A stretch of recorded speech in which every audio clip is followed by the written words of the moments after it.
So we've talked about the two most investigated and most popular possible methods of modifying the radiation that hits the Earth to give us this 2 or 3 watts per square meter drop, which would be enough to offset global warming.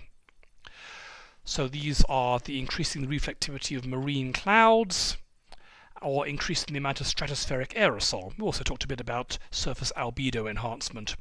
But there are other methods. People have speculated about space-based methods, actually reducing the amount of high-altitude cirrus clouds by making the droplets bigger so they fall out, because these clouds at this altitude, it turns out, have a net heating effect rather than a cooling effect. So there are various possibilities. But is this a good idea? Should we do this? Well, the argument in favour is that these methods are quick and maybe cheap compared to cutting CO2. They're quick because if we started making thicker clouds, we could cool down the ocean within months or even weeks, whereas any effect on CO2 is going to take decades or centuries to have an effect.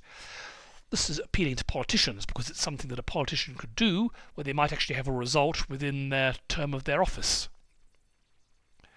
And it may be cheap. Most estimates are the cost per year of building a fleet of ships to squirt salt into the atmosphere or balloons to drop sulfur dioxide.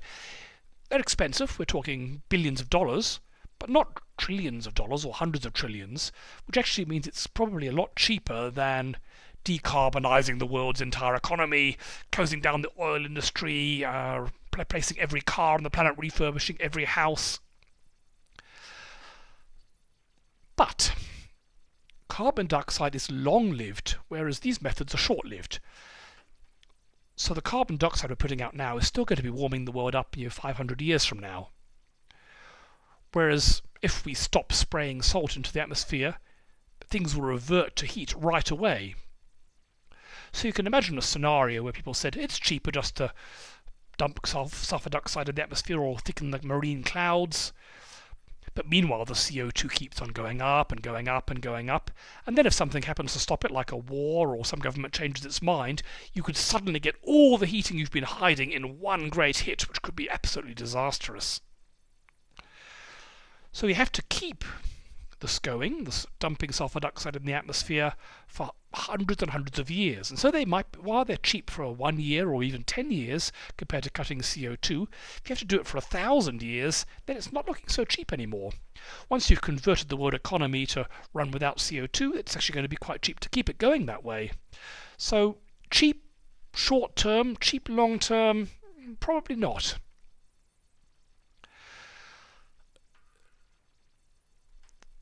These methods can also change the world climate in unpredictable ways. What you're doing is you're having two different effects: more and more CO2 making the Earth hotter, and more of whatever you're doing, marine cloud brightening or sulfur dioxide injection to cool it down, but they won't precisely match. They might match on average, but there are going to be some parts of the world that are going to get hotter and some parts that are going to be colder, and it can change atmospheric circulation. For example, some studies have suggested that if we try and inject sulfur dioxide at high latitudes far north and south to try and stop the poles from melting and the glaciers melting, it's a good thing to stop them melting because it avoids flooding half the world, but this will also change world circulation patterns, and some estimates are that it'll move the monsoon by about 150 kilometers, which means large areas of India and Bangladesh that rely on the monsoon for their rain and their food to stop people starving might suddenly now be in a desert and starving.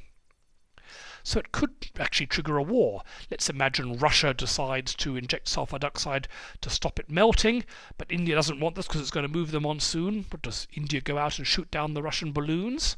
It could be tricky. In fact, a lot of the early research on this, the early global circulation models, were done by the US and Russian military with the aim of using these climate modifications for warfare. The idea in the Cold War might be that the Americans would modify the climate to destroy Russian crops, or the Russians might modify it to flood America. So there's definitely potential for war in this, and it's often thought that it might be an excuse to avoid action. If we've put these things in the atmosphere and it's not getting hotter anymore, they're not going to be the same heat waves, the ice caps are not melting, people might say, oh yeah, oh, everything's fine, maybe we'll not work so hard at trying to decarbonise the world, and so just kick the can down the road and make things worse later. It's a very natural human tendency. So that's why a lot of people think this is a really bad idea, that we should not even research this because it's going to be too tempting. Politicians are going to want to do this instead of the much harder but more long-term fix of cutting CO2. Where it could be useful, and this is still very controversial, is as a temporary measure. I mean, it's pretty clear that the Earth is going to miss its goal of staying under 1.5 degrees. And under current trajectory, it may well miss our goal of 2 degrees or even 3 degrees. But maybe that's only a temporary miss. Maybe it's just going to take us a bit longer to decarbonise. It's a big job decarbonising the world, and maybe we'll get there instead of getting there by 2050, we'll get there by 2100. And then beyond 2100, we can actually start drawing the carbon dioxide down. We can plant trees, we can build plants that will suck up the carbon dioxide and bury them underground. So it could be we're looking at like 50 or 100 years of elevated CO2, and then we could bring it back down again. And in that case, maybe it would be a good idea to use these sorts of measures just to stop the Earth from baking too much for that 50 or 100-year period. Maybe. Though again, once we stop the world from heating up too much, maybe people will never get round to bringing the carbon dioxide down. Oh, we'll leave that till later. It could also be used in a regional area. There's been some research done about using it specifically, for example, for the Great Barrier Reef. Most of the world's coral reefs will probably be dead in the next 50 years, unless people do things much more dramatically.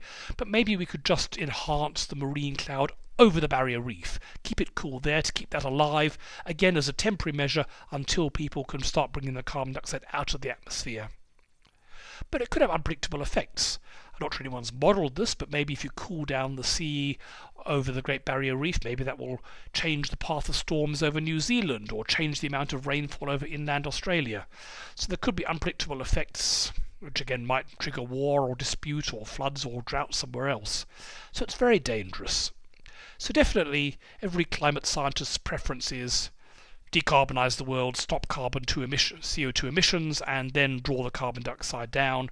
But maybe, just maybe, there's a role for these things in the short term.